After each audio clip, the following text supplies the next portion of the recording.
He laughed, loud, clear, as if I'd just announced I was heading to Hollywood to star in movies. "Good luck," he said, his voice like ice. "Finding another job. At your age?" I looked straight into his eyes. He didn't know he'd just destroyed his own company with a single sentence. "My name is Monica Fields, and at 49, I've spent more years perfecting marketing campaigns than most people spend in their entire careers. 23 years at Ashbridge& Lyon, a company that once stood for innovation and excellence, now slowly rotting from the inside with its obsession for youth and disposable talent. I remember walking into that marble lobby for the first time in 2001, portfolio clutched in my sweaty palms, dreams bigger than my paycheck. The company was different then. Gray hair wasn't a liability. Experience wasn't a curse word whispered in boardrooms. For 15 years, I was their golden girl. The Reynolds campaign that won 3 Cannes Lions. The breakthrough strategy that saved Henderson Industries from bankruptcy. The viral social media revolution for Coastal Bank that other agencies still try to replicate. My name was on award plaques. My strategies were case studies in business schools. My team looked up to me like I held the secrets to the universe. But somewhere around 2016, the winds changed. New management arrived. Fresh MBA graduates with their Silicon Valley worship and their belief that anyone over 45 was digitally extinct. Suddenly, my corner office felt like a museum exhibit. My input became background noise. My projects were quietly reassigned to 20-somethings who couldn't spell strategy without autocorrect. David Roth became my direct supervisor 3 years ago. A snake in a tailored suit who treated our department like his personal kingdom. 38 years old with the emotional intelligence of a caffeinated teenager. He had that particular brand of arrogance that comes from failing upward in corporate America. The final straw came on a Tuesday morning that started like any other. I'd been developing a comprehensive rebranding strategy for Meridian Tech, a project I'd been nurturing for 6 months. Research, consumer psychology, market analysis, competitive positioning, everything was ready for the client presentation. I walked into the conference room expecting to lead the pitch. Instead, I found David presenting my work to the client with Jessica Martinez, a 26-year-old account executive, sitting in my chair. My 6 months of work had been rebranded as Fresh Perspective from Our Emerging Talent. The client loved it. They signed a 2-year contract. Jessica got promoted to senior account manager. I got a thank you email with a typo in my name. That afternoon, I typed my resignation letter. Not in anger, but in the cold clarity that comes when you finally see the truth. I wasn't being pushed out, I was being erased. One project at a time, one meeting at a time, one younger replacement at a time. The walk to David's office felt like a funeral march. The hallway stretched endlessly, lined with the faces of colleagues who'd learned to look through me like I was already gone. Some had been there when I started, others had joined when I was still relevant. None made eye contact anymore. David's office was a shrine to mediocrity disguised as success. Fake awards, motivational posters, and a whiteboard covered in buzzwords that meant nothing. He was on his phone when I knocked, gesturing for me to sit while he finished what sounded like plans for his weekend golf game. "Monica," he said, finally hanging up. "What can I do for you?" I placed the resignation letter on his desk, watching his eyebrows rise in what might have been surprise or amusement. He read it slowly, his lips moving slightly like a child sounding out words. That's when he laughed. "Resignation?" He leaned back in his chair, the leather creaking under his weight. "After yesterday's performance review, I'm honestly surprised you lasted this long." Yesterday's performance review, the one where he criticized my inability to adapt to modern marketing trends and my resistance to collaborative team dynamics. Translation: I was too old and too stubborn to let him steal my ideas without a fight. "I think it's time for a change," I said, keeping my voice steady. "Change?" His laugh grew louder. "Monica, you're 49 years old. The industry has moved on. Social media, influencer marketing, viral content, that's not your world anymore. You're from the era of print ads and radio spots. I'd created more successful digital campaigns than he'd ever seen. But arguing felt pointless. He'd already decided who I was in his mind. "Good luck finding another job at your old age," he said, signing the acceptance letter with theatrical flourish. Most companies aren't exactly lining up to hire people approaching retirement. I stood up, smoothing my skirt, and looked at him with the calm that comes from knowing something he didn't. "I don't need luck," I said. "I have a plan." His smirk faltered for just a moment, but I was already walking away. The elevator ride down felt like descending into a different world. 23 years of my life compressed into a cardboard box. My awards, my coffee mug, the photo of me shaking hands with the CEO after the Reynolds campaign. The weight of it all sat heavy in my arms and heavier in my chest. I walked out of that building and into the harsh afternoon sun, feeling more alone than I'd ever felt in my life. The city moved around me with its usual indifference, people rushing to meetings, talking on phones, living their productive lives while I stood there, unemployed and apparently unemployable. The next few weeks blurred together in a haze of job applications and rejection emails. "We've decided to pursue candidates with more recent experience. We're looking for someone who can grow with the company. We found a candidate who's a better cultural fit."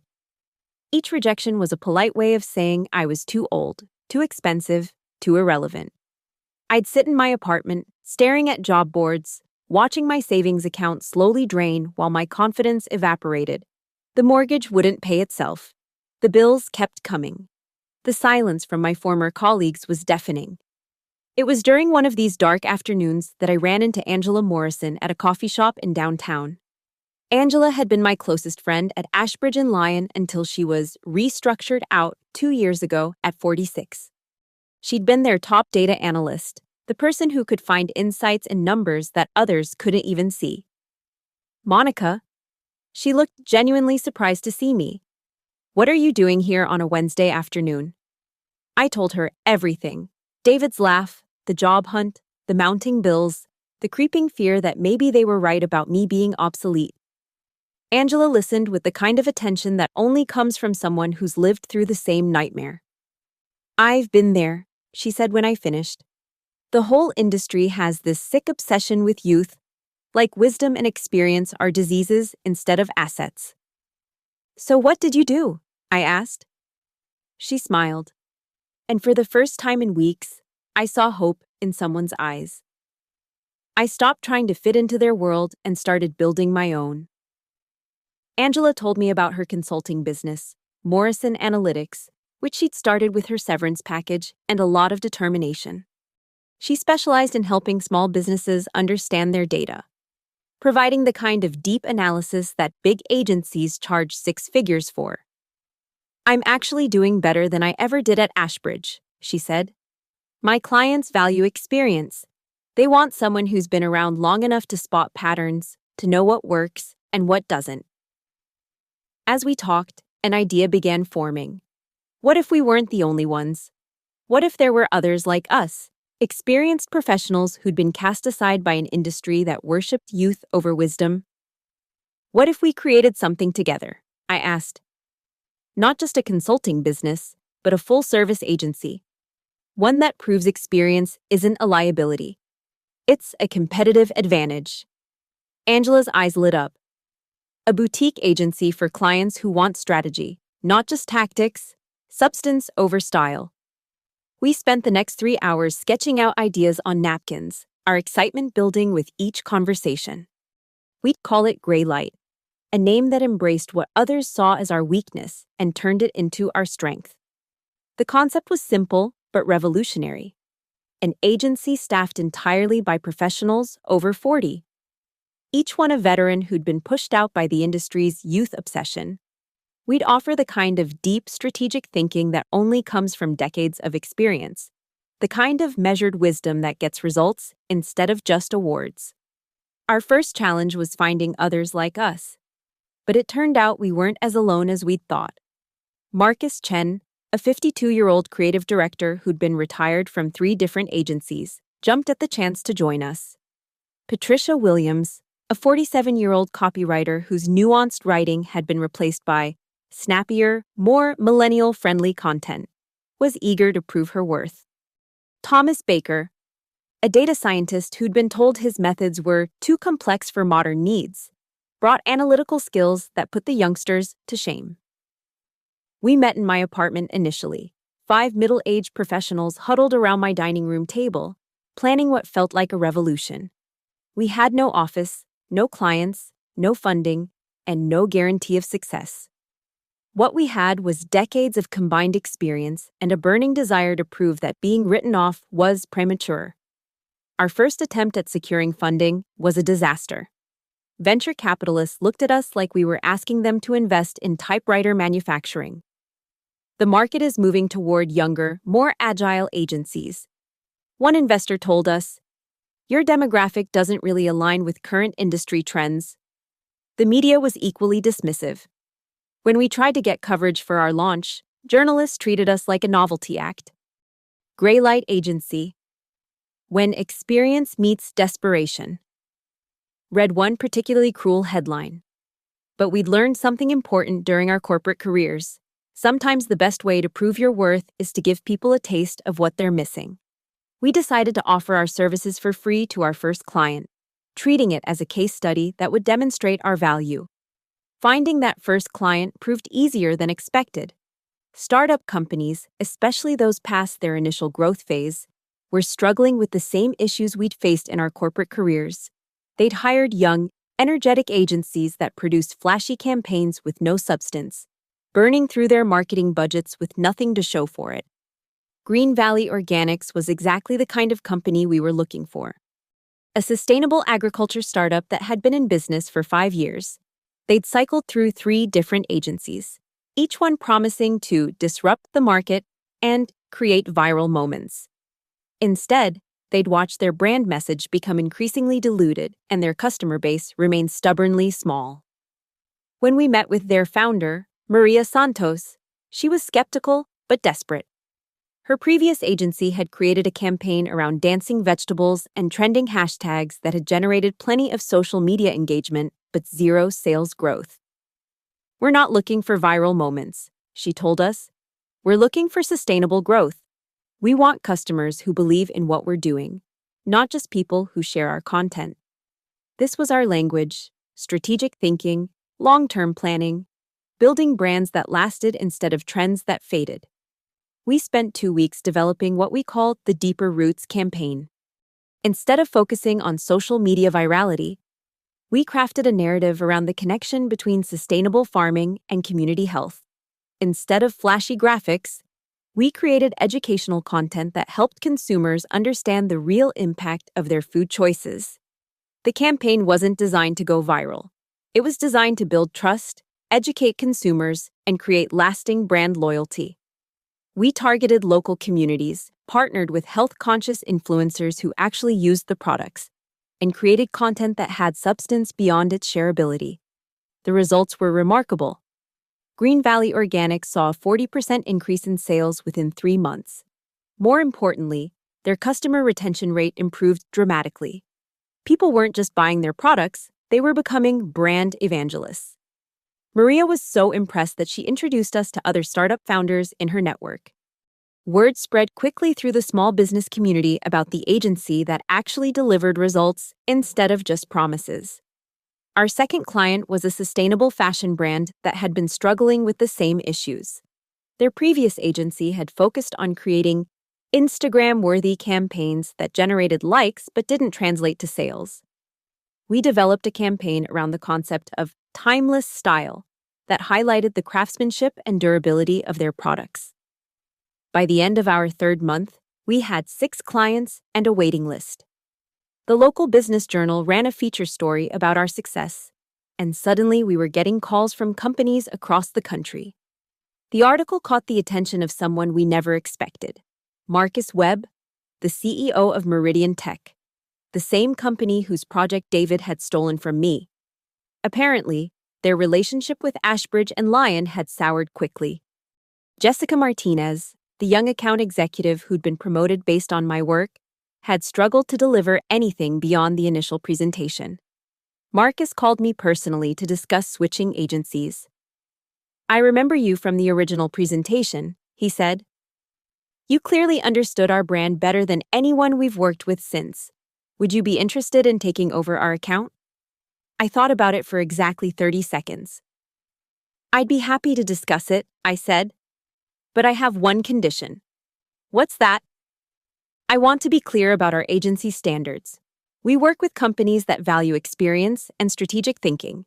If anyone in your organization has expressed concerns about working with professionals over 40, this probably isn't the right fit.